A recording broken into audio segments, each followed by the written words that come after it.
This bitch is getting a storm. She did not even know a fucking storm was coming. I'm gonna fuck her fucking face. She has no fucking idea. Hey, honey. My name's Anthony. I was looking for a little bit of company. Ooh, shit. Oh, shit. I want to smell her butthole. Dude, if you do nothing else for me, let me smell a girl's butthole. You fucking asshole. No, you can't call. You're a fucking idiot, dude. Why are you hovering over me? Oh, Brooke. Oh, shit, look at this. Oh, Leela, you dirty fucking little bitch. Leela, you dirty little fucking bitch. Oh, Leela, you fucking have no idea. Yes, I was calling for Tiffany.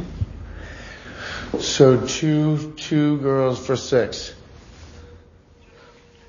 Okay.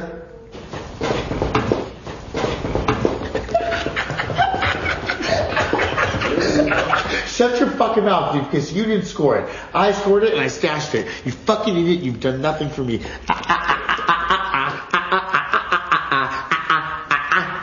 Oh shit, dude, who was the nigger in charge over here? Who was the nigger in charge? Don't look at it, dude. Don't look at it. No, bitch, I got a whole lot. You know what? I already have to shit. So why don't you go fucking lay down and assume the position, since you're the one that's gonna be the receptacle of my dude.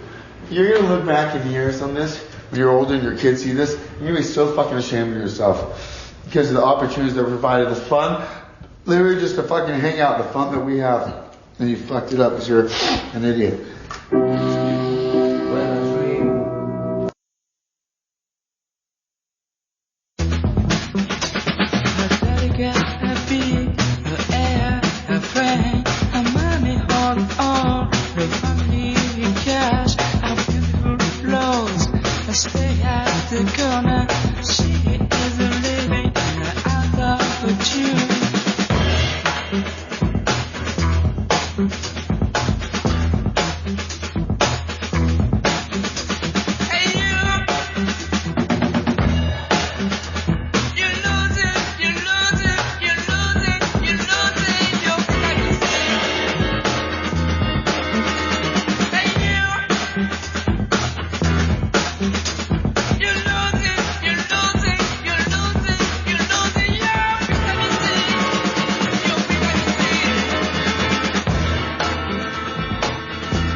Good afternoon, good morning, good evening, and welcome people to episode 98. We are just a couple off that ton. I am your co-host Mark Foster, and as ever I'm joined by my co-host Ian Loring, drinking a lovely pint. Lovely pint. Of what? Blandford Flyer. Blandford Flyer? It's a Badgers ale. Ah, you're liking the Badgers at the moment, aren't you? Yeah, and it's got a ginger hook to it. And it tastes a lot less than its 5.2% would make you think. Ah, nice.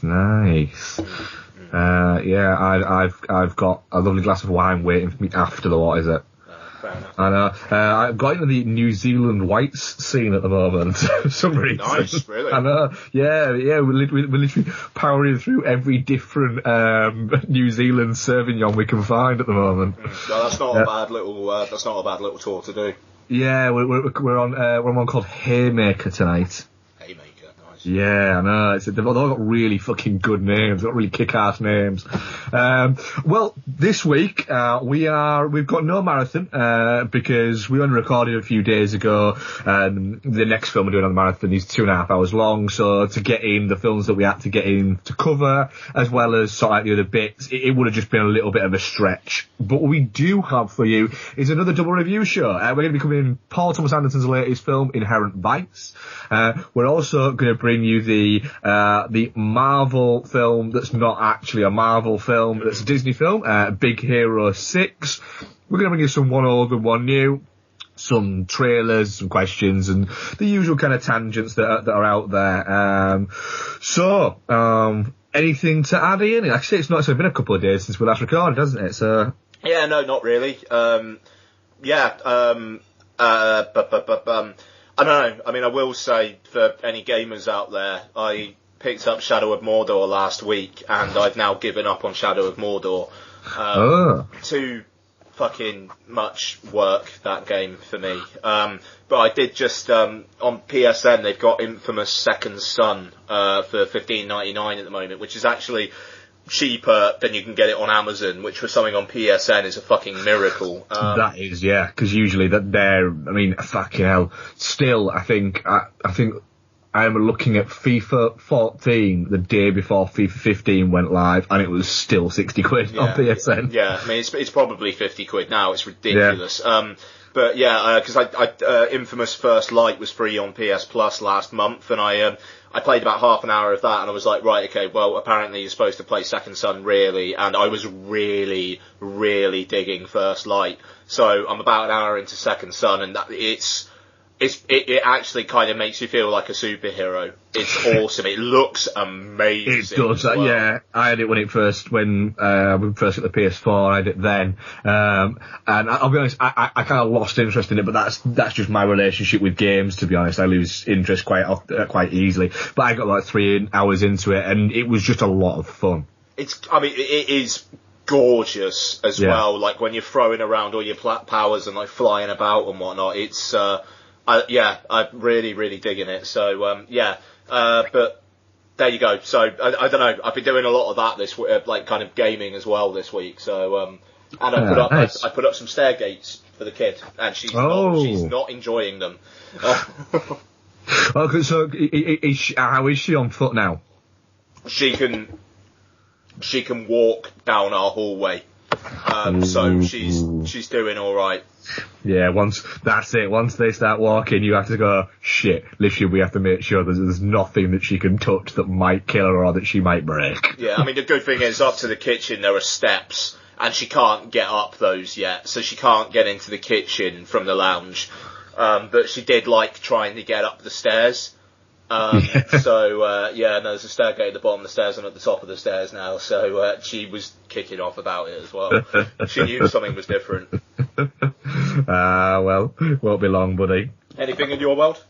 No, I've had I've been at work essentially since last time we recorded. I had 2 14-hour days, and then I had a Saturday where I worked Saturday because it was my boss's birthday, and I don't like them working on their birthday. Either of them working on their birthday, so I worked for my boss on Saturday, so he didn't have to. Brutal. Yeah, so I'm hanging on at the moment. I'm absolutely shattered. But without further ado, Ian, what trailers have you caught in the past couple of days since we last recorded? Okay, so the trailer for Ted 2 came out. Yeah. I liked Ted, and I liked A Million Ways to Die in the West. And I don't know, it looks like it could be funny. I'm glad they're not doing the same old thing again, and they're actually, trying something different. The idea of Ted trying to get like human rights is, I don't know, a fun enough concept, I suppose. And I mean, I'm not expecting too much out of it, but a few laughs and I'd be happy enough with it, I think. The Super Bowl spot for Terminator Genesis, which again just looks really fucking bland. Like really bland. And I did like the Super Bowl spot for Minions, I must say. It's very, very Super Bowl themed, and it involves the Minions getting naked, and that was a good time. But beyond that, no. I can see there's a Super Bowl spot for Avengers come out, which I've missed, but that was about it for me. Yeah, I mean, I've only caught a couple. A trailer for a upcoming sci-fi horror called Ejector, which looks like it's something that maybe in 6-8 months' time I'll be flicking through Netflix and go, oh, that was that film. I'm not going to watch it. Also, there's a new trailer for Furious 7 out, which it is basically the same as the first trailer with just a few added little bits in it. Do you know what? I think I saw that. There's more Kurt Russell in it. I saw it before Kingsman, which we'll talk about later on. But yes, yeah. Yeah, Furious 7. I'm not massively looking forward to it, but when it comes out, I think I'll definitely be watching it, because the past couple have been really entertaining. So it's one of the big sort of movies that I'll definitely be catching. And then the Ted 2 trailer. I was not as big a fan of Ted as yourself. I didn't hate it or anything, but then I really quite enjoyed Million Ways to Die in the West. It looks. Like you say, it's nice that they're actually going to put kind of some kind of story into it. There's a lot they can kind of do with it, with that kind of idea and anything like that. So I laughed enough times in the trailer to make me go, do you know what? I enjoyed the first one. I didn't love it. I didn't think it was fantastic, but yeah, there's enough there for me to make me go, I could happily go and watch that. Yeah, no, I think it's exactly that. I mean, it's one of those ones where, if I'm busy that weekend, or if there's a film I'd rather see out that weekend, I'll go see the other film. Yeah. But otherwise, I will happily watch this. Yeah. It is. I mean, I think it's one of those where it'll make 500 million just off the basis of the fact that people will go and see it. It's going to be that kind of thing. It's one of those ones where, like, your Johnny 4 films a year will go and see Ted 2.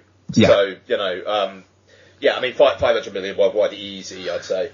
Yeah, I mean, because A Million Ways to Die in the West was a massive bomb. It still made a decent enough amount of money, but nowhere near kind of Ted money, which they were looking to make. So, yeah, like I say, if there's nothing out that week, or nothing that looks interesting that week, I'm sure we'll cover it. If there's something that's looked more interesting, then we'll probably end up talking about it in sort of like September or October when it comes out on Blu-ray.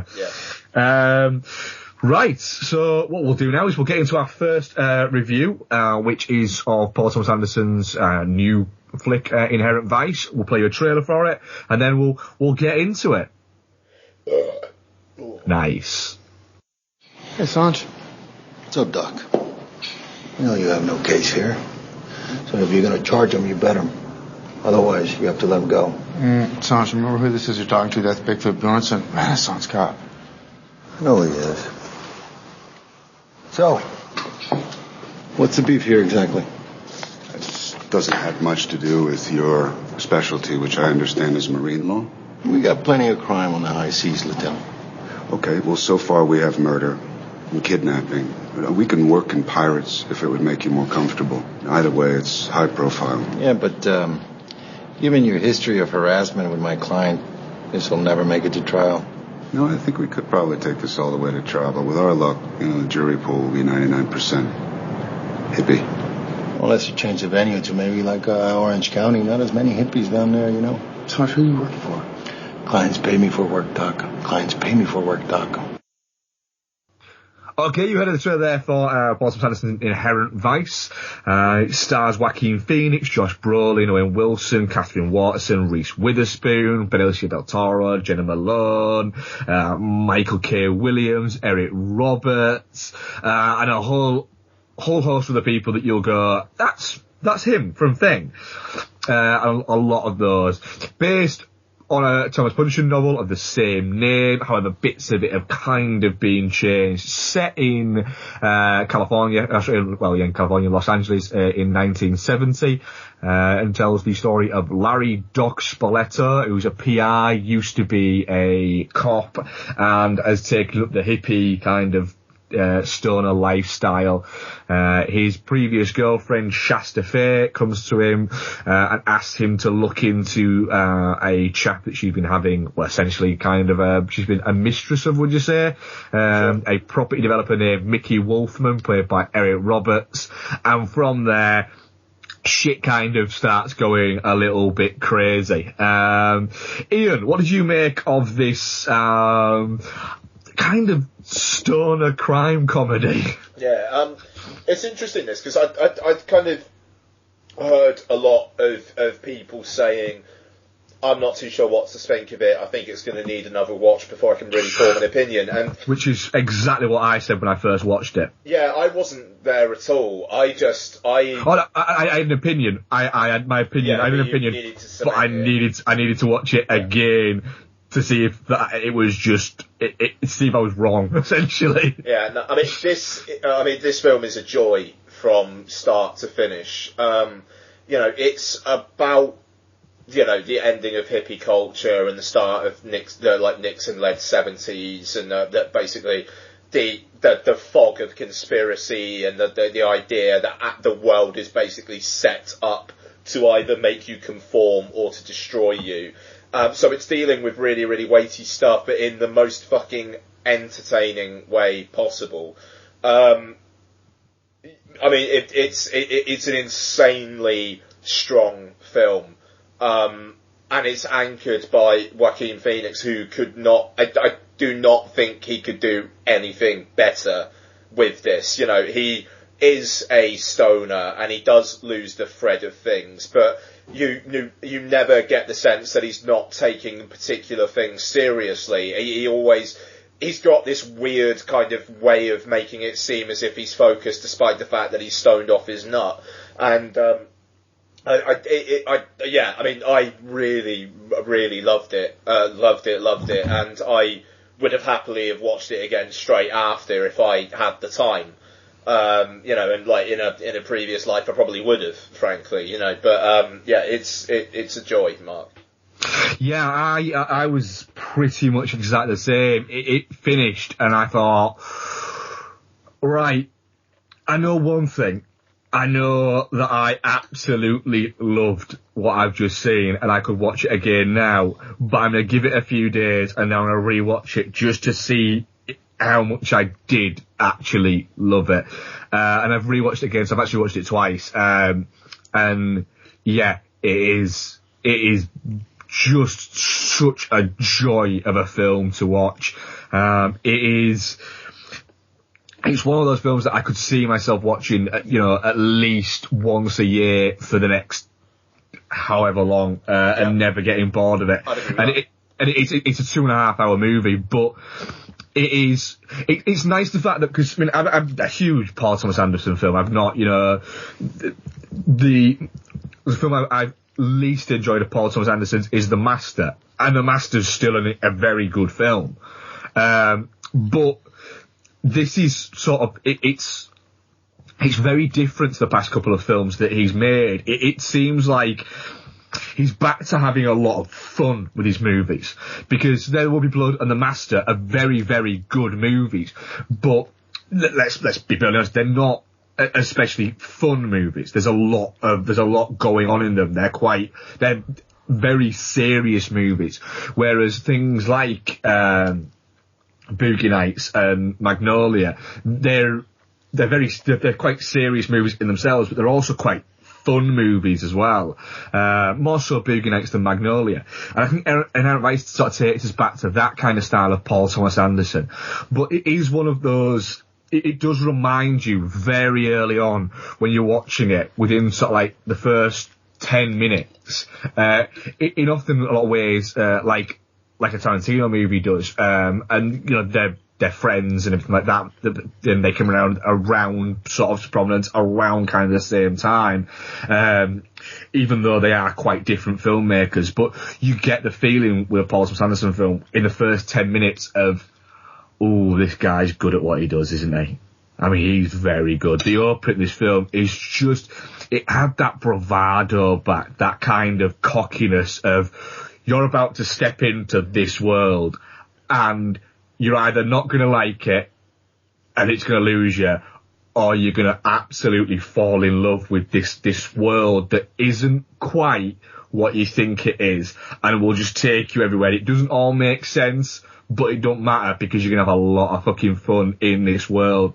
And it's that moment from where Shasta Fair pulls off in the car, and then that song kicks in. Oh, the logo, the kind of the neon logo on the screen, yeah. And then that song lingers for about the next 7 or 8 minutes. Sure.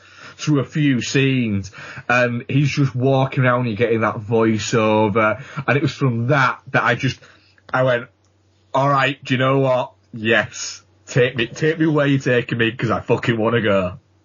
Yeah, no, absolutely. And the thing is, what I thought which is interesting as well is that, a lot of the stuff around this is that it's very hard to follow.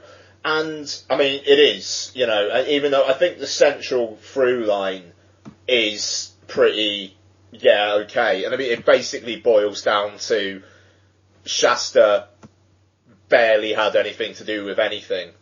Yeah. She's kind of an incidental character in the plot, but in terms of the character arc of Doc, she is front and centre. And I think that's quite interesting. There are various kind of like roads that it goes down that don't really come to anything either. And in the end, I mean, like the ending is kind of happy, despite the fact that in a way Doc loses because he doesn't expose anything. He kind of gets to the bottom of stuff, but it's not like there's a great revelation that's going to change the world. It's just that he gets his girl back, I suppose. Yeah, his life's not really changed that kind of much. No, I mean, you get the feeling Shasta could be gone again in another couple of weeks, to be honest. Yeah, absolutely, yeah. But you get the feeling that he's fine with that. Yeah.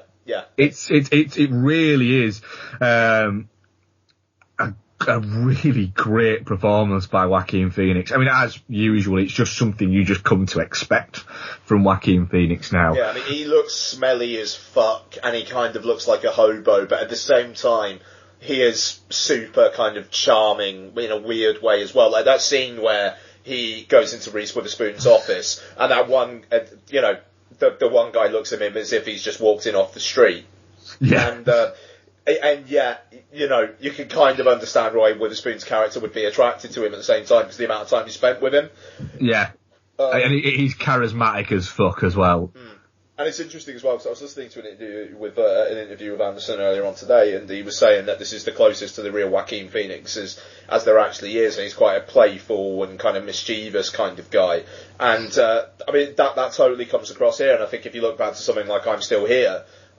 There's obviously a playfulness to him there as well, and it's nice to see him actually kind of kick back and relax into a role because he's usually quite an intense character. I mean, like even from fucking Gladiator back in the day, he had that kind of moody, kind of almost teenager emperor thing to him, and through The Master and even Walk the Line, there's not much warmth in Walk the Line.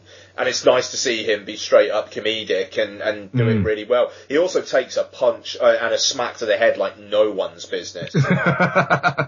Yeah, he's like you say, it does seem like he's really, like you say, Joaquin Phoenix is quite an intense character in himself. But with this, in a similar way to I think with Parsons Anderson, they do seem like he's got a bit of a freedom to go and be quite playful with this character and kind of take it outside of the realms of kind of what you would deem as being what would actually happen. Like, for instance, the bit where he looks at the picture and he just screams and then just sort of nods and goes, yeah, and then just gives it back to her. And it's just moments like that. Sorry. Yeah. That bit's fucking amazing. The look on his face and how he just completely just keeps it held in is, oh my god. Yeah, and there's so many moments like that where he's just, you can kind of tell that he's just gone for it. And Anderson's gone, do you know what? That, it works with this character because, like you say, he's supposed to be baked pretty much all of the time. And that kind of comes across. And there's just, the bits where he keeps falling over are just great.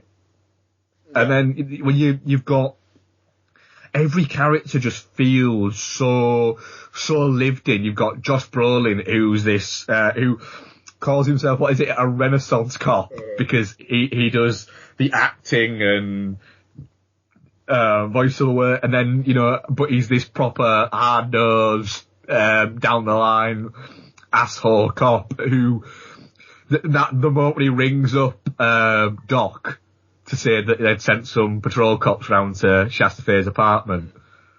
And he's saying, they went in there and it's, it's all, with the windows were broken and, she's gone. And Doc's kind of went, yeah, she's not there, she's split. Yeah. And then he says, what? You mean she's just disappeared? Yeah. I thought you were, yeah, she's gone. And he just says it again. Yeah. It's the funny thing. He's such a prick. And all he's done is just ring him up just to be an arsehole. And then you get the moment where he does it later on, and then his wife comes on the phone and starts chewing Doc out about to leave him alone. Yeah, you give me one day of the week, you know, just like busting his balls. No, it's, I mean... Doc's just there going, he called me. Yeah, and then he just hangs up the phone. She's just screaming at him and he just hangs up the phone. It's great. It's great. Yeah, there's just, it's that oddball kind of mania that we got in something like the first 2 hours of Magnolia, and for pretty much all of Boogie Nights, that offbeat kind of kilter that Paul Thomas Anderson has just done so well is here. But then there's also this kind of noiristic edge to it, of this kind of this story that runs through it, and this mystery that never really ever actually gets explained at all.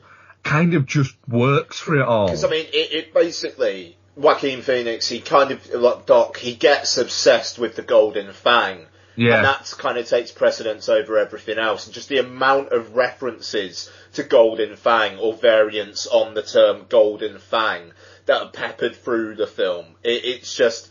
It's amazing, and it absolutely reinforces that idea of basically the world is out to make you conform or destroy you. Just the way it could be one of these things. Nobody knows what it is. Is it any of these things? Is it all of these things? Is it something completely different and more insidious? You know, it's incredible, but it does also give you Dr. Blacknoid, who Martin Short. Holy shit. Holy shit, what a cameo. It is, it's brilliant, and it is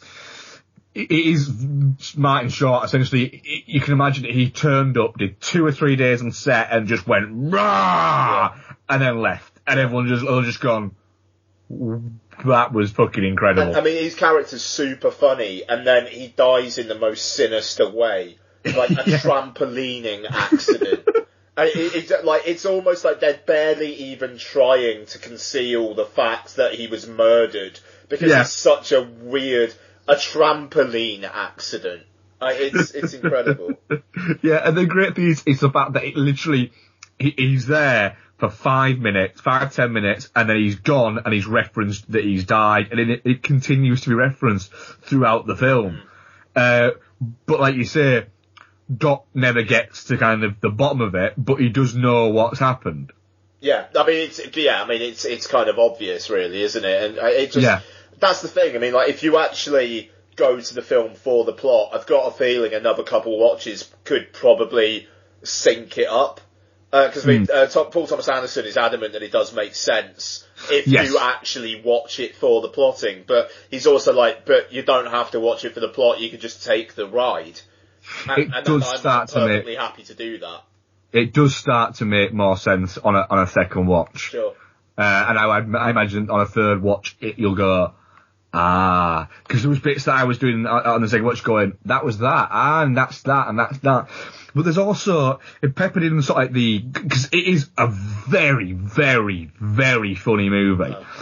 But peppered in that, you've also got some real kind of, you know, those scenes where you just literally, you actually have to sort of consciously remind your brain to actually kind of breathe and go, shit, am I breathing? Yeah, I am. Phew.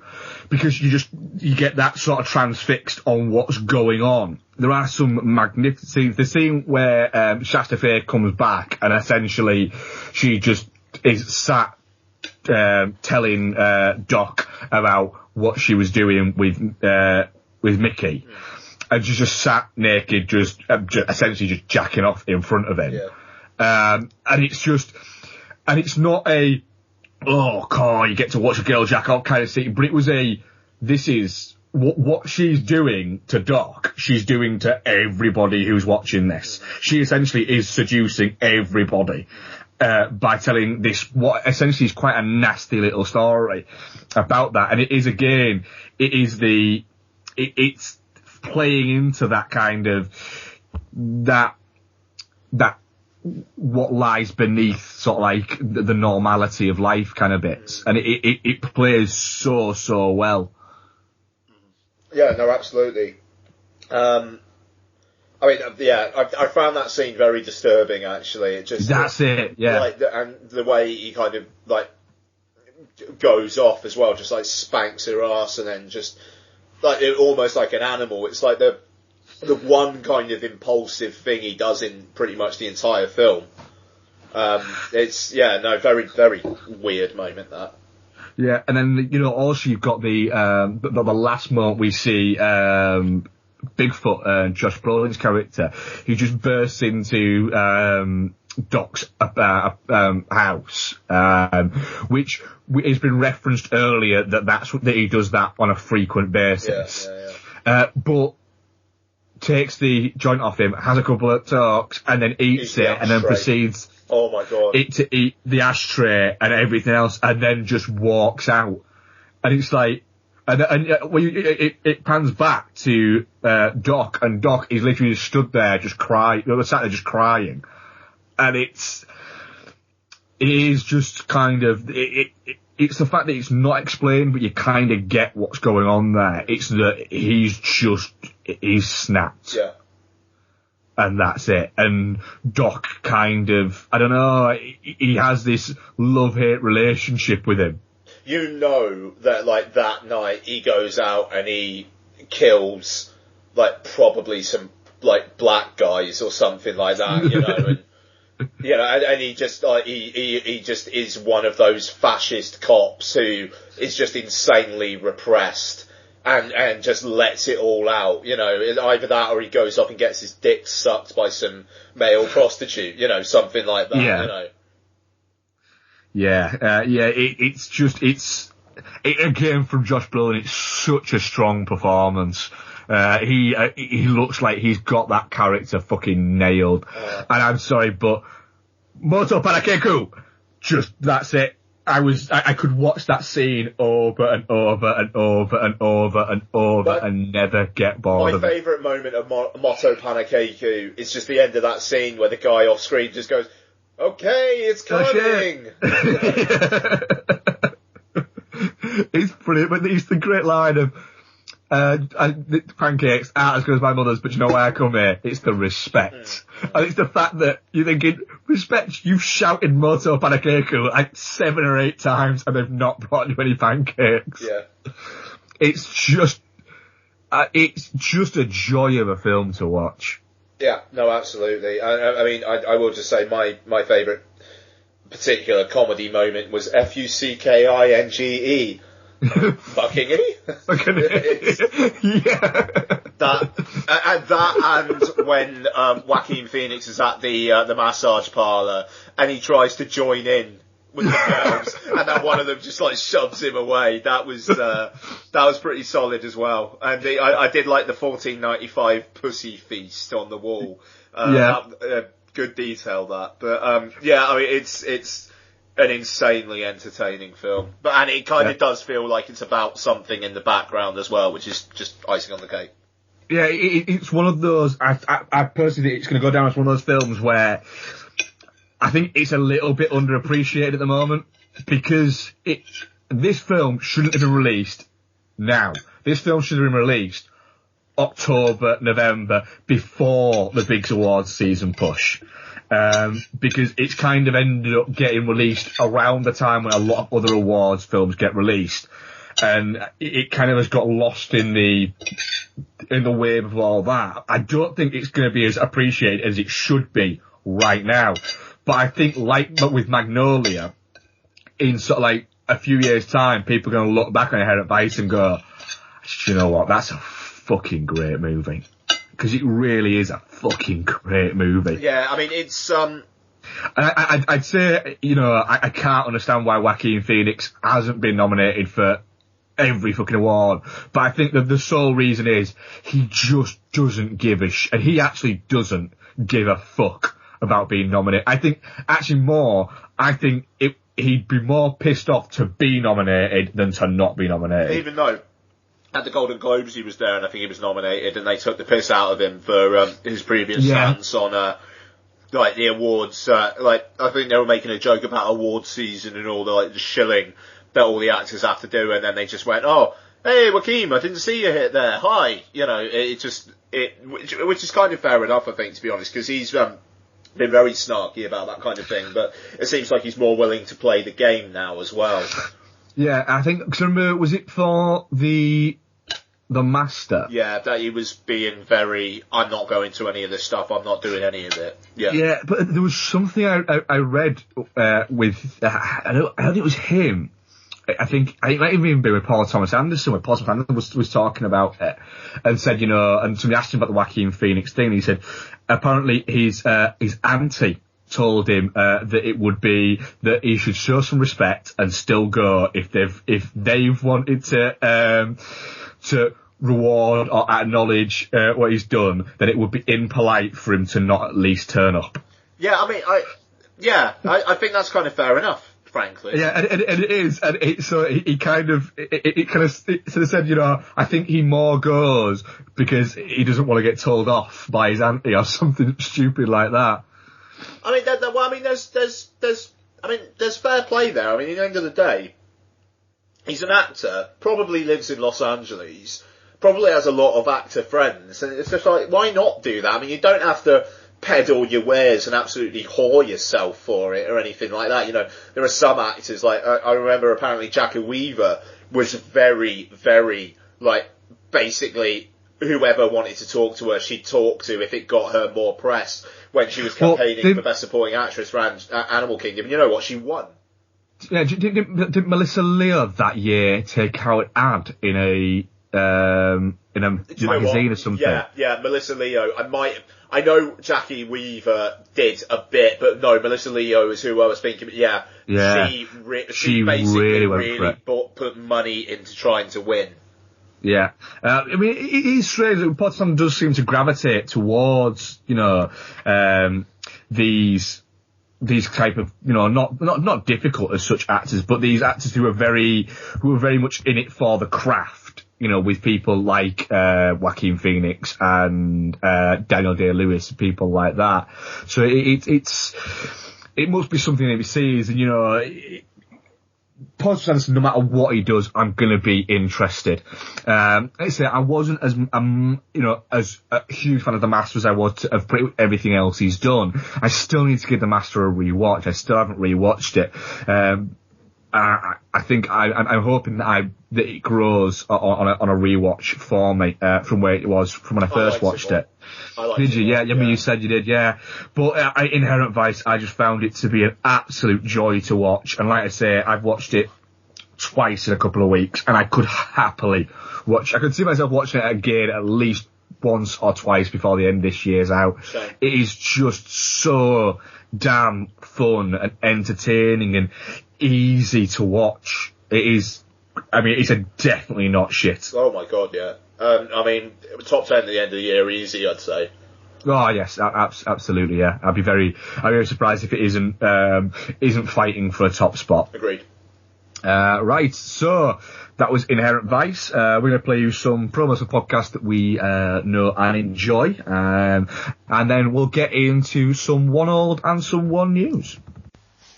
Are you tired of film podcasts where the hosts exist in a constant blissful state of agreement? I mean, the main characters are two of the dullest main characters I have ever encountered in any film. Well, you're in luck. Let me introduce you to Chinstroker and Punter. One is an ex-film student with a penchant for David Lynch and art cinema. The other is a man on the street. Listen in perplexed and horrified terror as we tear apart one film a week. It just really It's not visually striking. No. Just getting confirmation. It's just that's the third time though. I mean, is this on? You can find us at csvsp.libsyn.com. So come and share the victory. If you could fuck any man in film, who would it be and why? My answer is Lance Henriksen. Oh! He wouldn't tell. He looks like somebody. He looks like somebody who can keep a secret.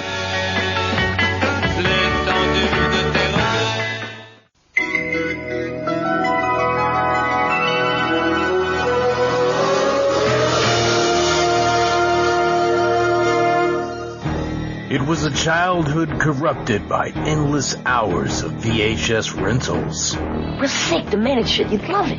In his most formative years, he had seen it all. I can handle anything. Action. Karate is not to be used aggressively. But if I have no other choice. Horror.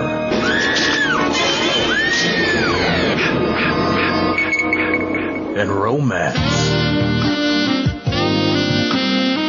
Now, he's decided it's time to go back.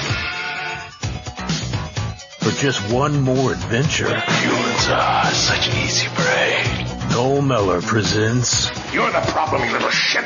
The Adventures in VHS Podcast. Join me, Noel Mellor, as each month I take an in-depth look at one movie from my collection of ex-rental 80s VHS classics and speak to one or two of the people involved with making them about what the format means to them. The Adventures in VHS Podcast. Thank you. Have a nice day. Download today from iTunes by searching for Adventures in VHS or visit adventuresinvhs.com. Okay, there was some promos, some podcasts we know and enjoy. Ian, do you want to kick us off with one of your one news, please? Yeah, I'll do my one news, just kind of while we're talking about current releases. So I went off and checked out Kingsman: The Secret Service yesterday.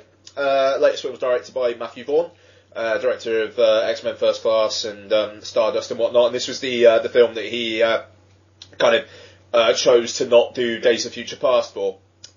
So it's him teaming up with Mark Millar again. Obviously they work together on Kick-Ass, and basically, this is a line used elsewhere, but it does do for Bond films what Kick-Ass did for superhero films, essentially, which is basically celebrates them and also takes the piss out of them and tries to be one.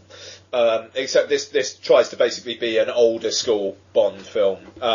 The film has some kind of meta references where Colin Firth's talking about how he likes old spy films with outlandish locations and megalomaniacal villains, and that's kind of basically what you get here. The climax takes place in a kind of a base installed in a mountain in the Arctic, or somewhere around the Arctic. So it's kind of one of those things, but. Yeah, so this comes out in the US in a couple of weeks' time. There's a Super Bowl spot for it actually airing tonight as well. So, basically, the story is, this guy who's new to me, Taron Egerton, even though he was in Testament of Youth, which came out in UK cinemas last week, I think. He plays Eggsy, who's kind of a bit of a bad boy, basically, and Colin Firth plays Harry Hart, a member of the Kingsmen, a kind of secret line of non-governmental spies who basically fund themselves and try to do good for the world without any kind of agenda from government or any world leaders or anything like that. Eggsy is recruited by Harry and is put through a kind of a training session to see if he can be a Kingsman. And the villain of the piece is Samuel L. Jackson, who plays this guy called Valentine, who's kind of a tech giant who is looking for a way to stop global warming, but in a very kind of, or to try and make the world a better place in a very, on the face of it, dark way, basically. So yeah, I really, really enjoyed this. It's not perfect. There's in the narrative. There's for as much as it's kind of like paying homage to older films. There's a couple of beats in the narrative that are very, very worn and expected. There's a villain in the ranks that, it just, you can come see it, you can see a mile off, frankly. And, there's, something involving one of the characters which I thought was, quite obvious as well. There's an end of the second act moment that is just, yeah, right, kind of got the impression that was gonna happen. But saying that, it's just insanely entertaining.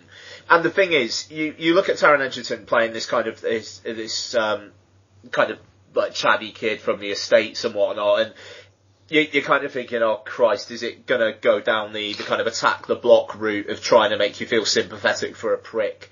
And it doesn't. That was my worry about it, was that that kind of pandering to youth culture, East London youth culture, I have no fucking interest in at all. It's like nails down a fucking chalkboard for me. Yeah, it doesn't. I mean, it quite well paints the idea that this kid went down the wrong side of the tracks through societal influence and like where he was growing up, and the one kind. I mean, this is the first 5 minutes of the film, but basically, Colin Firth basically was training Eggsy's dad as a potential Kingsman candidate, and through a mistake of Colin Firth's, the dad ends up dead.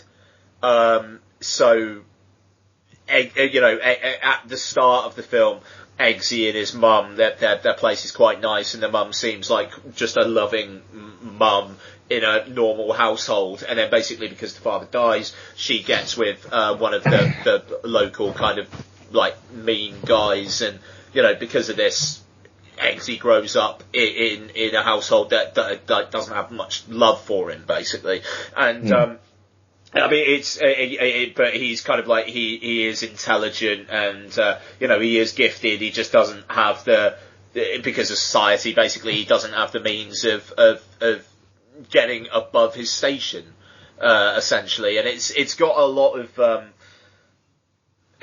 stuff about, kids from this kind of end of society trying to make a better fist of themselves, and the idea that, to be a Kingsman, it's not all in the look or the way you talk. It's in the way that you approach your life and the way that you feel in yourself. And I mean, he actually, Taron Egerton plays that very well. And his transformation, by the end, he is wearing a suit and a nice pair of glasses and that kind of thing. But it feels earned. I was pleasantly surprised by that, because, like you say, that was my worry going into the film, that, Christ, it's going to be like that. And to be honest, by the end of it, you are cheering him on. And actually, speaking of the end as well,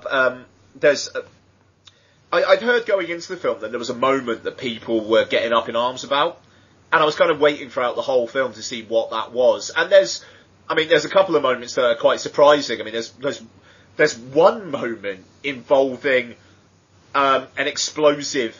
many explosive devices and a firework-looking effect, which was stunning in the most hilarious, that's brilliant way, which really stood out. But apparently, the moment that had been pissing people off is there's a joke in the end about fucking someone up the arse. And it's just like, well, in the end of the day, it's just it's basically, spoiler alert, Eggsy is successful in his mission. And there's a girl who came on to him earlier on in the film, and he sees her again, and there's a bit of a joke before they go and have sex, and it's basically a filthier version of a joke at the end of an old Bond film. It's a filthy version of the end of Moonraker when Q says, "I think he's attempting re-entry, sir." I mean, I don't know. It's so much love for Bond films in it that it's just a Bond homage. And I don't see I suppose there's an element of, Eggsy is successful in his prizes, he gets to fuck the Princess of Denmark up the arse. But I don't know, it's just like, I'm kind of, I don't know, I'm alright with that myself.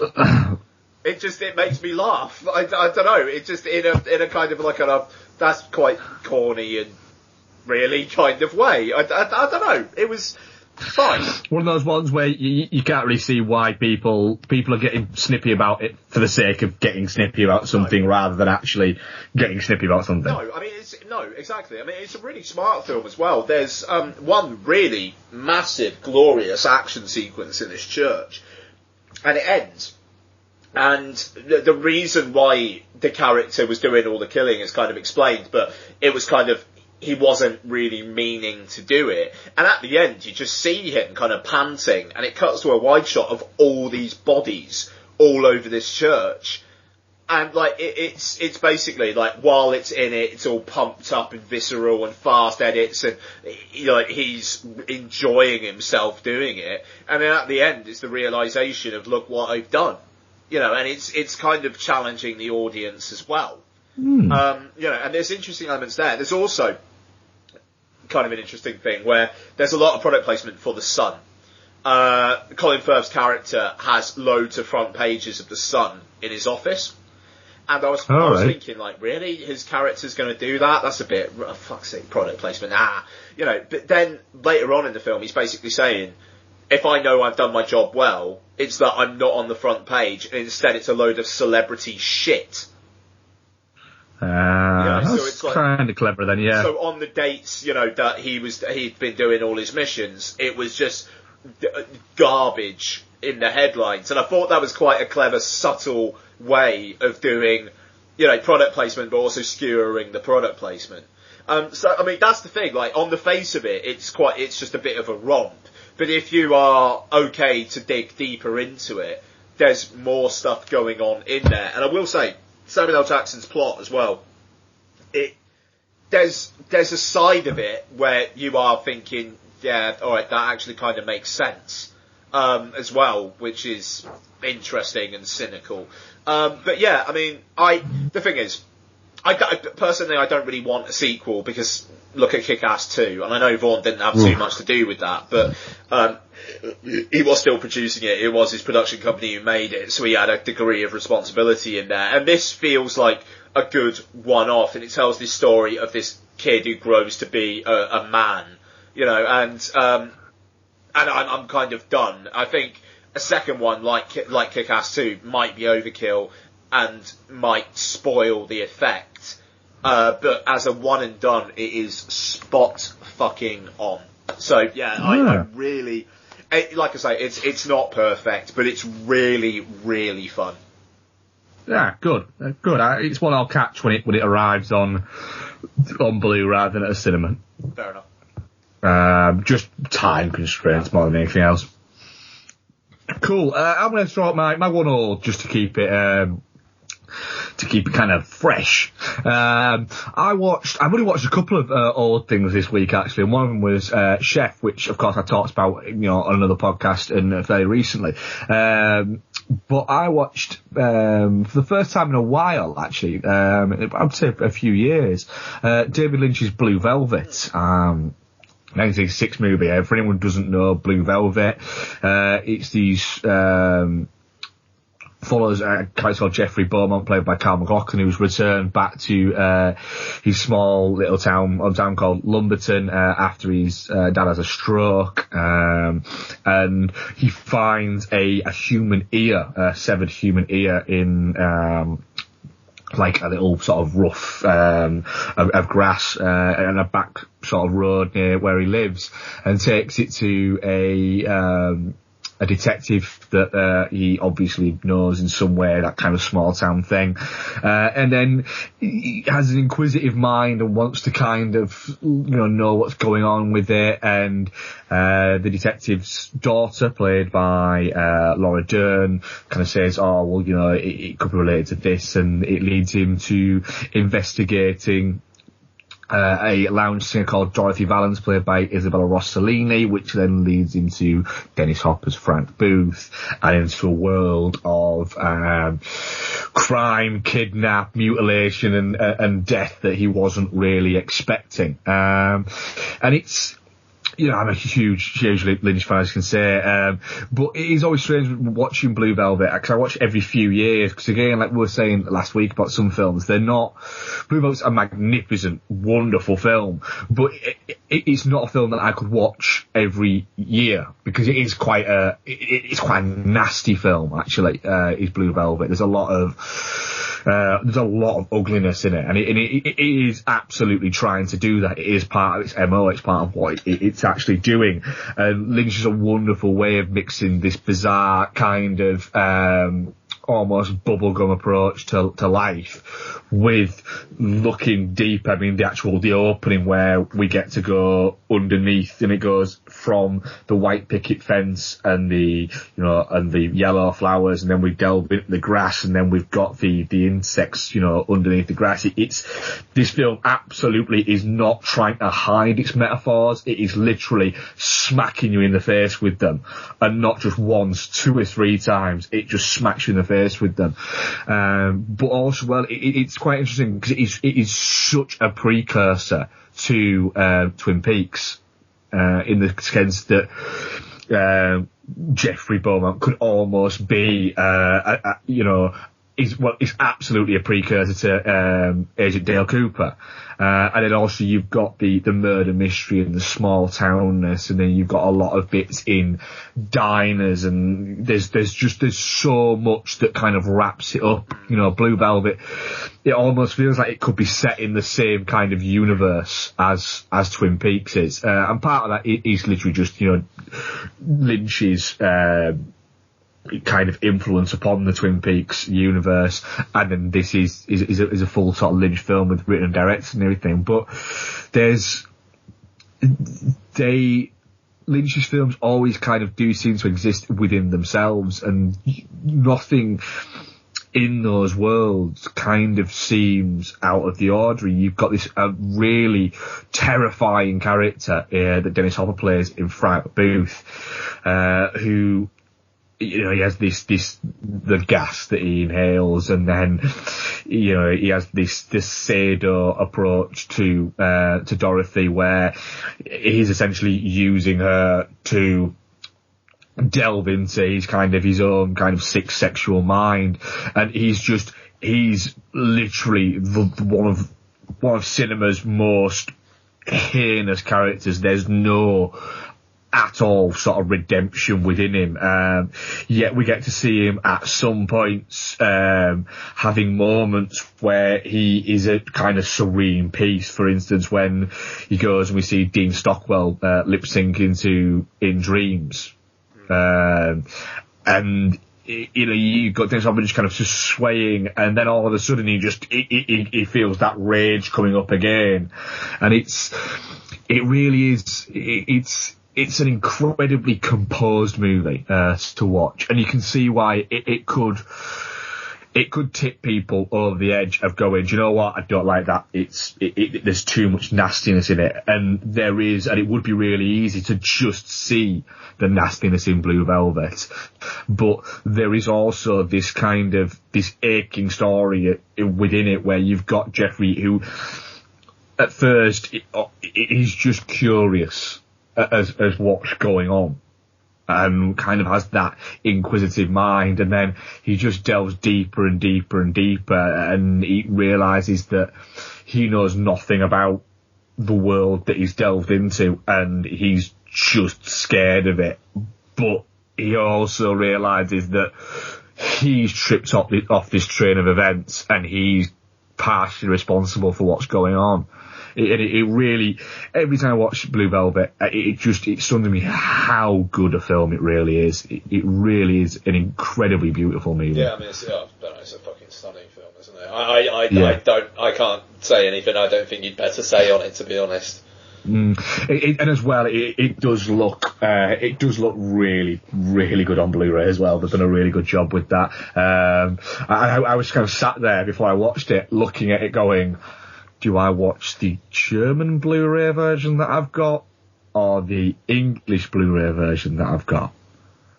They're the same, so why is this taking me so long to decide which one I watch? So then the US one, doesn't that have more content on it? The US one and the German one have more content on them, yeah. Yeah, that's right. Yeah. Because I've got the UK one, but what's missing in it? There's just, the deleted scenes. Oh, there's less of them, isn't there? There's less of them in the English version of it. There's about 4 or 5 more, I think, on the German and the US version. So quite simply, I bought the German version of Blue Velvet on import for 4 deleted scenes. But yeah, it's But then again, what I'll say is they were totally worth it as well, by the way. But yeah, it really is incredible. That David Lynch box set, it occasionally comes up. I, from what I understand, they have sorted out the tech issues that they had on Fire Walk with Me. But it crops up on stuff like the Zavvi Monday sale things every so often for like 15, 20 quid. It is absolutely worth 15, 20 quid, that box set. It really is incredible for either if you're a Lynch lover, which you've probably already got it if you are, or if you're somebody who's not really delved down the fucking rabbit hole that is David Lynch, because he is an acquired taste, with absolution on that, but that really is a bargain. If you can pick that up for like 20 quid, it's easily worth a punt. Nice. So cool. What's your one old for us then, Ian? Okay, so my one old is a film that I kind of thought had been a bit forgotten really until it kind of popped up tangentially in the news towards the back end of last year. Team America World Police. Oh yeah. Which, it's a film that no one talks about. Until the whole interview thing came up, and, they were going to put on the screenings of Team America instead, and then Paramount said that they couldn't do that. And, so I kind of, based off of that, I bought the Blu-ray because it was on Amazon for $5. The Blu-ray, transfers alright. There are no features whatsoever, so a $5 is about fair, I'd say. Yeah. But yeah, this fucking film, Jesus Christ. Yeah. Weirdly, it's not dated that much, and it's 10 years old, and yet there's so much of it which still feels fine. I mean, the things that have dated the most really are the references to the actors. Like Matt Damon has obviously gone far past Matt Damon, and there's a lyric in the Pearl Harbor Sucks But I Miss You song where it's talking about how Cuba Gooding Jr. should have had more scenes. He's way better than Ben Affleck. Yeah. Which, I don't know, you kind of see that now. It's a bit like, wow, how far have we come?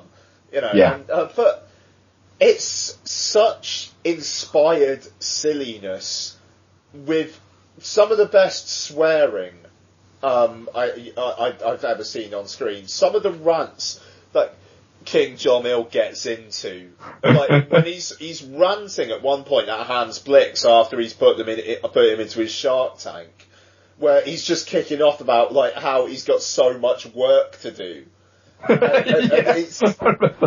It's absolutely amazing. But I mean, as well as that, it's got a ramshackle nature to it, which is incredible. Like, I know Trey Parker and Matt Stone, after the film was made, were very much like, we are never ever going to do anything with string puppets ever again. It was such a ball ache. But they do have fun with that. There's a scene early on in Paris where two of the puppets have a fight. And it basically is the puppeteers just like smacking them into each other and then them jumping about. Which is incredible. But there's a bit again in the Pearl Harbor Sucks But I Miss You song where there's a shot of Gary, the lead character, riding his motorbike, and the camera just piles into him and like makes him fall off his bike. And it was obviously an outtake that wasn't supposed to happen, but they just left it in, they just put it in there anyway. Which I don't know. It's just, Matt Parker and Trey Parker and Matt Stone do not give a fuck, and it's so good. But at the same time, there were scenes of Team America celebrating just after they destroyed the Eiffel Tower in the Louvre. And they're celebrating. There's celebratory music, and then it just cuts to local residents just staring at them. And it does it again later on in Egypt when they've blown up the pyramids. And just the idea that America as a nation, it just does what it does, gets on with it, doesn't give a fuck what anybody else says. Hoorah! It's such an antidote to American Cypher, which is a film I feel like I'm going to be referencing on every fucking show this year. And just the way that I don't know, in the years since, I think the world has gotten off America's back, and I think Barack Obama has kind of helped with that, but I don't know. There's still the idea of America as a whole in this film still feels relevant. The idea of America, fuck yeah, so lick my butt and suck on my balls. On my balls, yeah. And that's a great song where the next bit is them just listing all of the great American things. Yeah. All of the fine American things. And then there's always like one good thing that's like baseball, the NFL, slavery. Yeah. And it's the one thing that Trey Parker and Matt they have is they have this, like you said, that they don't give a fuck, and they have this really kind of, with South Park, they outwardly say, the reason why we can keep doing it is because it's so fucking easy to do. Yeah. It looks like shit. We're happy that it looks like shit. We made a movie. It looks like shit. We're incredibly wealthy, and we make things that look like shit that basically we've written when we've just been bitching about something that's happened. But there seem to be two guys that are a lot smart and a lot more on the button than even I think they'd give themselves credit for. And yet they still do things like get high and dress up like women and go to the Oscars, where they were Oscar nominated, and they go to the Oscars and don't remember a thing about it. There's still... I mean, that's the thing. And it takes an awful lot of skill to make a film anyway, but also, like the South Park film, there's a lot of musical numbers here as well, and it just... They obviously care a lot, but then... I mean, that's the thing with the String Puppets. I get the feeling they were going with the let's make this look like shit and ridiculous kind of thing again, but it turned out to be really hard work. And I wonder if it's a coincidence that they've not actually directed a film since. Oh, they've said when after South Park, the movie, they were saying we're never going to make another movie again, which is why Team America kind of it arrived, and they went, oh, we've made this movie, and it wasn't like now, where if they started to make a movie, it would be like, oh my god, Trey Parker and Matt Stone are making a movie, and it'd be all that. It literally, the first people knew about it was when they started to kind of release clips from it, once it was finished, and then they went, hey, you got this Team America World Police, are you going to do some promo work for it? No, fuck it, we've done it, and they both said, that's it, we're done. Yeah. We're done, we're not fucking doing another one. And they've been offered loads, because Team America didn't actually do that well at the box office. I remember it bombed a bit, yeah. Yeah, but it did really well on home media, ridiculously well on home media. And they've been approached loads, and the point that they keep on putting across is the only reason we'd have to do another one is money. And we're already too rich to give a shit about money. Good on him. I mean, that's the thing is with South Park as well. It's not on every week all over the year, but when it is on, they are basically working 24/7 for a couple months at a time a year. So I think that's fair enough. And obviously they did the Book of Mormon as well. So I mean, they're not. I mean, they were heavily involved with the South Park Stick of Truth game, which is. I think that was that and The Last of Us were the two only games I completed last year. So well, yeah, they said about that they wanted to create a computer game because they thought, fuck it, it'll be interesting, and we'll play it. That I think was what Matt Stone said. We wanted to play a game that we'd play. That game is funnier than pretty much any film I watched last year. I will say that genuinely, that film made me laugh more than pretty much any film last year. Some of the shit in that fucking game is unbelievable. If I still had a PS3, I'd have played it. Mate, I kind of hope it comes out on PS4 because I'd play it again. And I never say that. Even though that is quite a strong endorsement of the game. That. Oh my god, I rammed through it in a weekend. I think it's about 12, 13 hours long, and I started it on the Friday night, I finished it on the Sunday night. I really just rammed through it, and I had so much fun doing it. Anyway, Team America World Police, it's a joy, and it's also got the Immortal Exchange. if you promise me you'll never die, I will make love to you here tonight. I will never die. And also, it's got one of the best vomiting scenes ever made. Like, I knew it went on long, but I didn't remember how long it goes on for. And there's really tragic music in the background as well. And also, I've just got to say, the bit where Spotswood, the kind of the boss of the team, the only way he'll have Gary back into the team is if he sucks his dick, not for any sexual pleasure, but because it will show that he's prepared to do anything. And just like the way that he starts sucking his dick, and obviously, like, they can't do any facial reactions, so he is just standing there with the same look on his face, and then it cuts to like the reverse shot, and it's just strings. You know, and then it just cuts back, and it's Team America World Police. It's so good, and like I said, it feels like a film that's been forgotten. That film holds up. I think it'll be getting a rewatch at some point soon. Mate, so good. Cool. Right, I'll throw my one new at y'all. It was a film that I one of those ones where I was. It's an awards clean-up film that I really wasn't that much looking forward to. Wanted to get watched. And Becky finished work early on Thursday, so we gave The Imitation Game a go. The story of Alan Turing and how him and a group of other cryptographers helped crack the Enigma coding machine, which essentially, for all intents and purposes, helped defeat the Nazis in the Second World War. Headed up by Benedict Cumberbatch playing Alan Turing, and then you've also got people like Keira Knightley, Matthew Good, Rory Kinnear, Mark Strong in there as well. I went in with it. The problem is the trailers made it seem like a film that was just a lot of accents.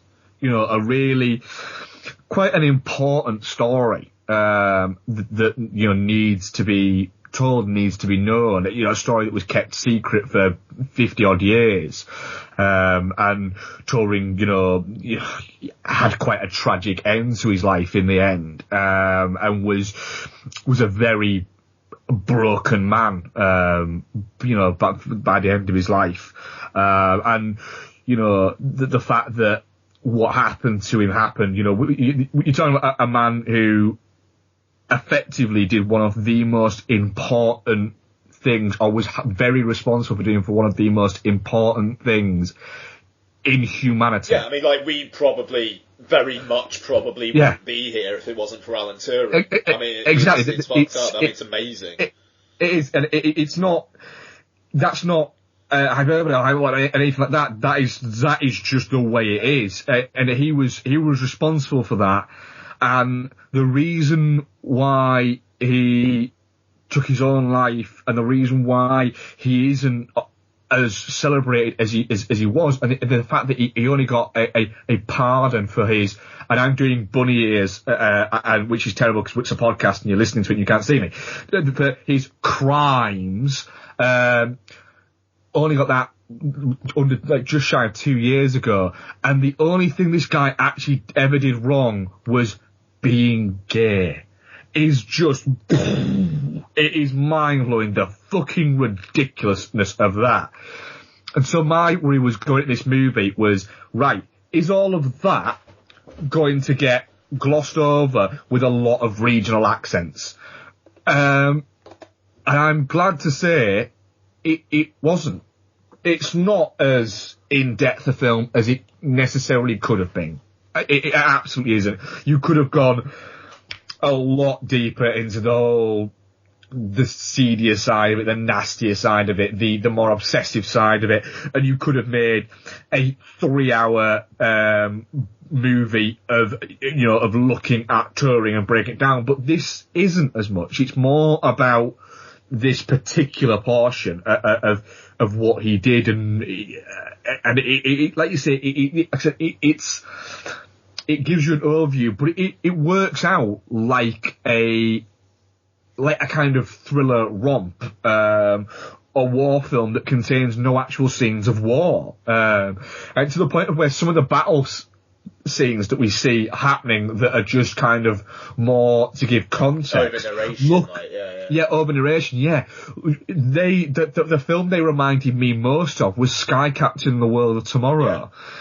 They have that kind of very much green screen, all digitally created look to them, which isn't a criticism. It felt in keeping with the movie, but Benedict Cumberbatch is very, very good. Which is something that is just kind of, it's almost a given now. You know, we know Benedict Cumberbatch is a very, very good actor, and he's very good in this. But Keira Knightley's also, and I really, really don't like Keira Knightley. I have to put it out there. I do not think she's a good actress at all. I thought she was very good in this, actually, to be honest. Matthew Goode, he's another one of those actors where the fact that, you know, he's a very good actor, whose only reason I think why he isn't a lot more well thought of or doesn't do a lot more is because apparently he's a prick. Oh, really? Okay. Yeah, and apparently he's one of those guys where he's a nice guy, to have a conversation with, but he has the capacity to just be a bit of a prick when he wants to be. And so that has kind of played against him. I tell you who I was really impressed with, I kind of think is an MVP of this film. Rory Kinnear. Yeah, Rory Kinnear's, you know, he's one of those where you get the feeling he needs something.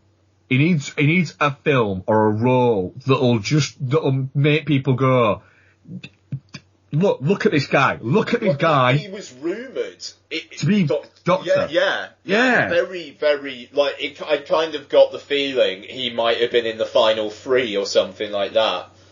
But was that when Matt Smith took over, or was it Capaldi? Yeah.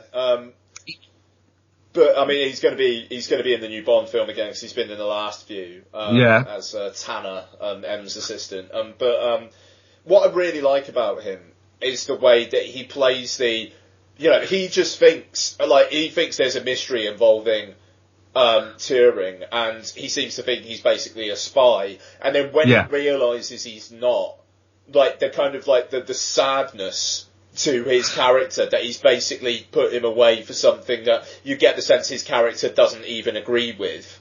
Yeah, you absolutely get that.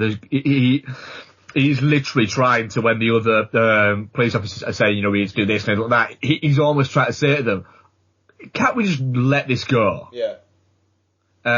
It does work. I mean, as well, you've got a very strong, I kind of did that. You've got a very strong performance from Mark Strong. I didn't mean to do that. Kingsman, by the way, sorry, but Mark Strong is solid as fuck in Kingsman. Again, it's one of those things where you get the feeling that should be in brackets next to Mark Strong's name all of the time. Mark Strong is solid as fuck in this.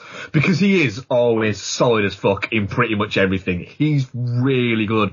But it's nice watching this because, I mean, the character that he plays in this, I think, isn't he the basis of M in the James Bond books? I don't know, but I could see that. I'm sure I've read that before, that his character, but there's that bit in the movie where, you know, Turing basically turned around and says, you know, I wasn't a spy, it was the Scottish guy, I can't remember his name. He's like, well, yeah, we know. I was like, you knew? Well, yeah, of course we did. Do you think we didn't? You know, it was useful, the fact that we could not only control what we were cracking with Enigma, we could also control what message we were giving to the Soviets. You know, and it's like, well, why are we doing that? Isn't that true? It's like, no, we needed them. And it goes down that route. It's a lot cleverer than I expected it to be, and I thoroughly enjoyed it. Yeah, I mean, I really like the fact that it wasn't all just about the creation of the Enigma device. That's like the first 2/3 of the film, and then it kind of carries on after in the idea that, you know, they can't just like let the Germans know that they cracked it straight away, and that kind of idea of. I mean, there's that one scene where it just so happens that one of the ships that was going to be attacked is that one of the guy's brother is on. That felt a bit artificial, but I don't know. I like that idea of they're going to have to sacrifice like a lot of lives in order to save a lot more lives. You know, and it as a scene, it really, it's a very convenient scene, but it's played very well by those actors, those involved, because you see them all realising why. At first, they're all like, when Cumberbatch knocks the phone out of his hand, and then he says we can't do it, and you see the reaction of all of them as if they go, "Oh shit, we can't." Yeah, that's right. The dawning that they're like, shit, he's right. Yeah, it's and it's almost like Turing. He can't explain. Look, I'm not a prick. I accept that I am a prick, but I'm not a prick. I do care. I do give a shit. It's just that I don't know why I should. I will say, like, Cumberbatch, I like Cumberbatch, I think he's good in this, but it does slightly feel like he was doing Sherlock, but had been watching a lot of Sheldon in Big Bang Theory. You see, I've never seen Sherlock, so I wouldn't have got. I'll absolutely take your word on that. But yeah, I'd never see that, so I didn't have that kind of connection to make on that. Yeah, it's he is good, but he kind of slightly does do the same thing quite a lot. I'm intrigued to see what he does with Doctor Strange, just because I want to see him have some real proper like Hollywood charisma. Yeah. Like even with Sherlock, I know Cumber bitches and all that kind of thing, but I don't find him particularly charismatic. He's good, but charisma's not one of his things, I don't think. No, maybe not. I think, like you say, I think that could just be, I don't think he's in a particularly charismatic role. Yeah, no, totally. And that's, like I say, I'm kind of intrigued by Doctor Strange to see him play a good guy superhero. But, his arc, the Doctor Strange arc kind of sounds a little bit like the origins of Tony Stark. Kind of like the genius who's got an ego who, like, learns to save people, that kind of thing. But, Doctor Strange is like nearly 2 years away. I don't even know why I'm talking about that. Right, cool. We'll get into our next feature review, which is of the Disney Marvel film, Big Hero 6. My aunt asks, we were at school all day. Got it. We jumped out a window. No, be quiet. Shh. We jumped out a window. You can't say things like that around Aunt Cass. Shh.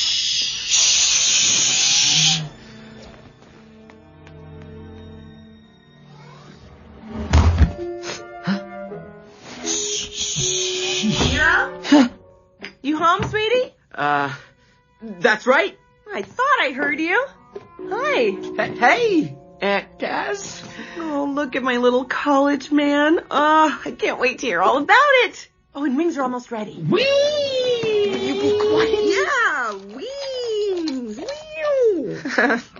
All right, get ready to have your face melted. We are gonna feel these things tomorrow. You know what I'm saying? Okay, sit down, tell me everything.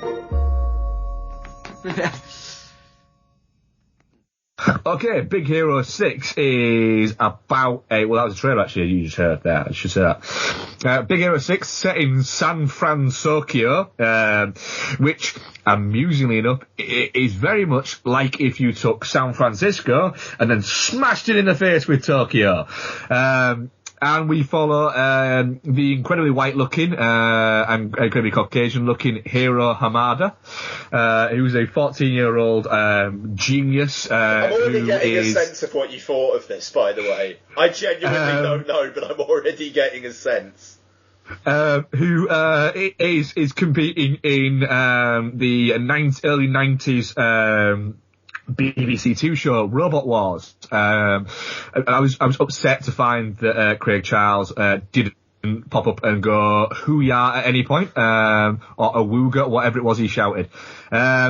But yeah, and then his brother is at some kind of university for robotech geniuses, and he goes to visit his brother Toshida there, as Toshida's trying to get him out of this robo-fighting back alley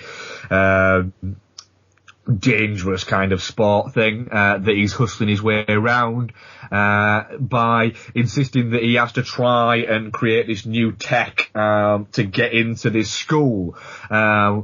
While he's there, we are introduced to Toshida's new tech that he's come up with, which is a personal healthcare robot called Baymax that kind of scans you and works out what's wrong with you, and then from there fixes you and then goes back into his little box. And then from there, Toshida... It's the longest synopsis ever. It is, because it's actually quite complicated to explain. It's a really easy film. Toshida tragically dies, and Hiro thinks that there's more to it than just the accident, as his tech starts to tell him. Ian, Big Hero 6, what were your thoughts? Yeah, well, I mean, I rather enjoyed it, to be honest. I just realised there's a link between this and Inherent Vice. Maya Rudolph.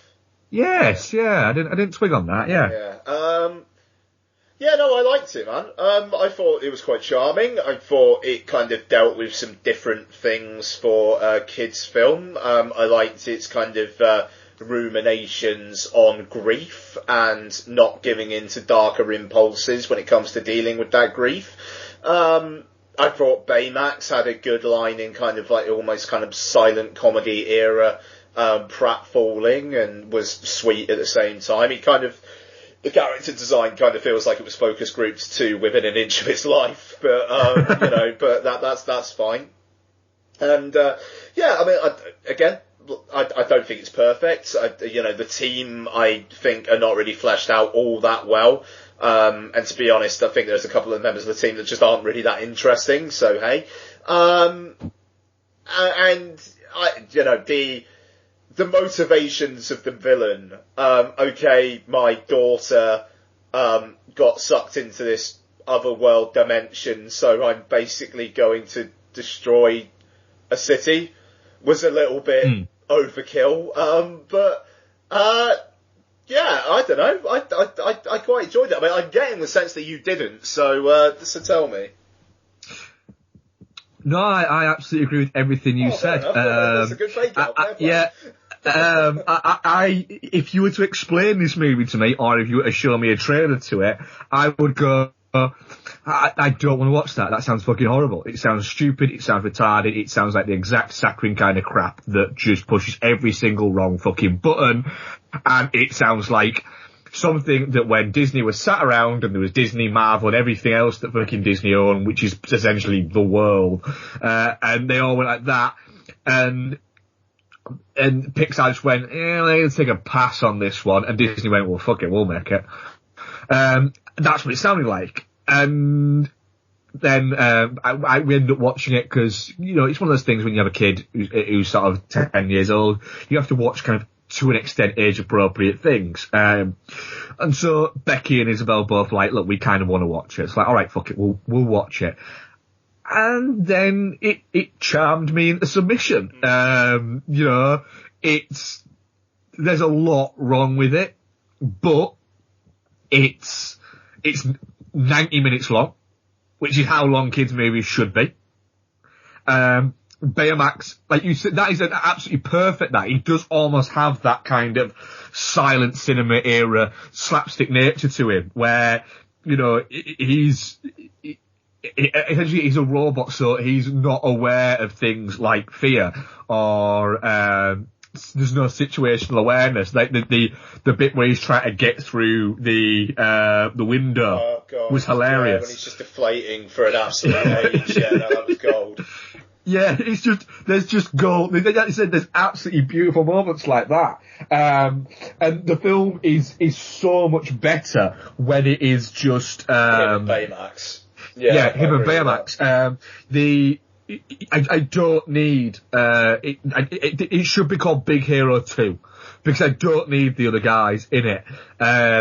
The Stan Lee cameo, went too far. It was better when it was just a picture on a wall. I quite enjoyed that. The throwback to him earlier on talking about how he wears his underwear. I don't know. I don't know. I enjoyed it. Sorry. Yeah, it's one of those things. It's not something that is going to lose a star out or half a star out for me. It was just a little bit like where I went, I don't need that. But it's a Which is really post-credits, by the way, folks. If you don't know what we're talking about, there's a bit after the credits. Sorry. Yes, it is really a really nice film, a really sweet film that to watch. That kind of it takes you on a journey, and it finished. And I thought, yeah, I'm happy with where that film took me. I hope that we don't end up with a sequel, but we probably will because the film's done incredibly well.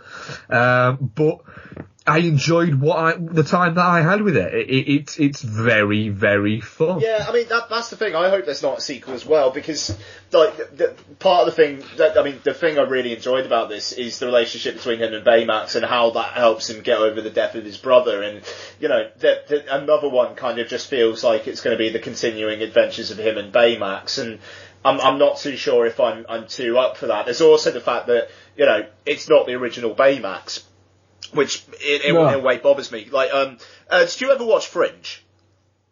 I watched a little bit of it, but not a lot. Right. Basically, at the back end of the season before the last season, I think it is. It's 2 seasons before that.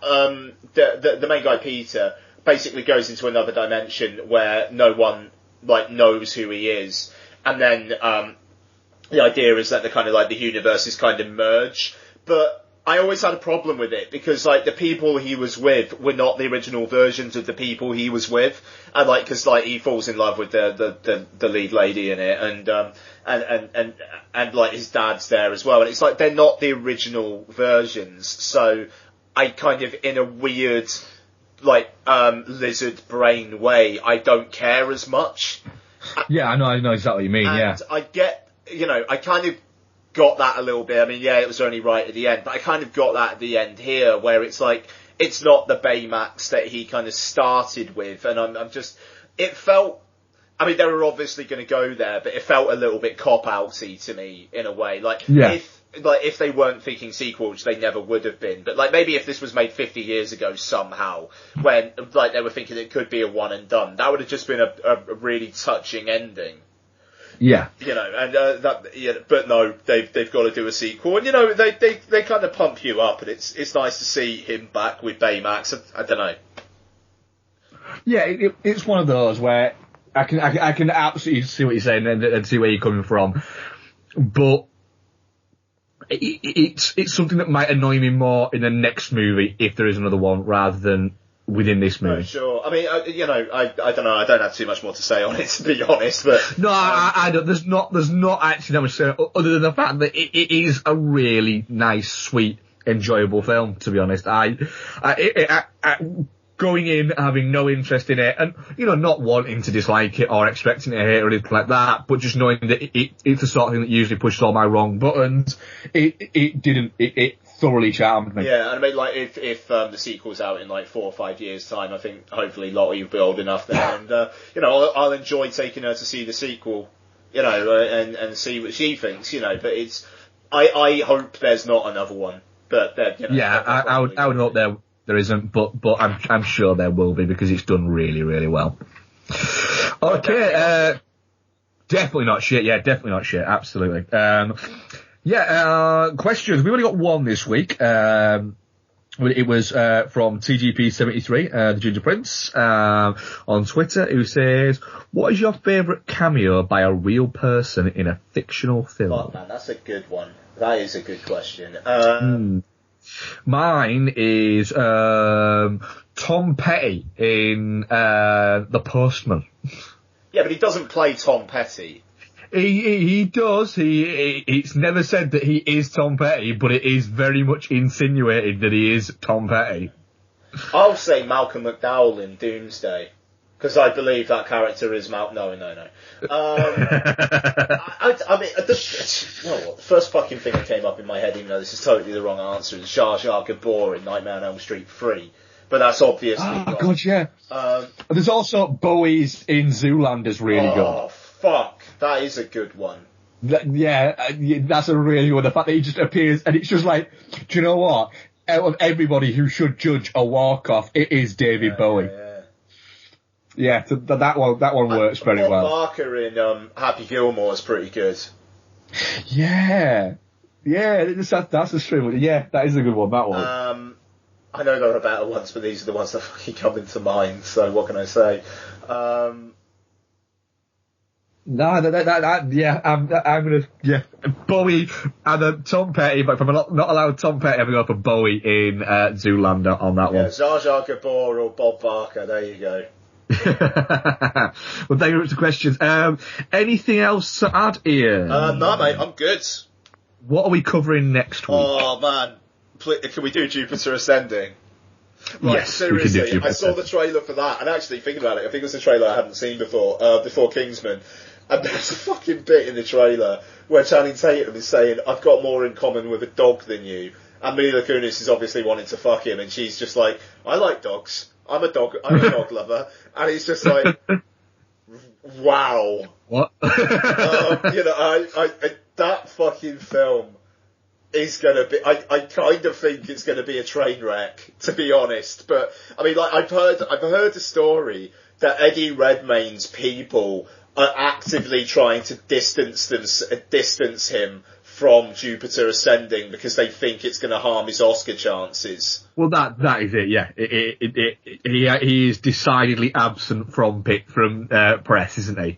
Even though he was quite happy to talk about it on the Empire podcast a few weeks back, but I think now some of the reviews are coming out and the clips of him in the trailer do not look good. I'm looking forward to Jupiter Ascending. And hey, Speed Racer. Fuck, man. The Wachowskis did Speed Racer. It's going to give me an excuse to watch Speed Racer again this week as well, which I'm all good with. That film looks great on Blu-ray. Oh, my God. But... I bought that film for £3 on Blu-ray. £3. But it's Dolby Digital only soundtrack. How the fuck does Speed Racer not get uncompressed audio? And also, I will say, I think if that film came out a year later when 3D actually started getting used, because it was 2008 that came out, if that film came out in 2009, which is when the major, the UK chains really started outputting 3D, if that film got a 3D retrofit, that thing would have been fucking huge. Oh yeah. Speed Racer is a really, really enjoyable, weird fucking movie. It was one of the first big blockbusters that we got a digital copy of at the cinema when I was working there back in the fucking day, man. Jesus Christ. It's amazing how far we've come in 7 years. Or how far we dropped down, depending on your point of view.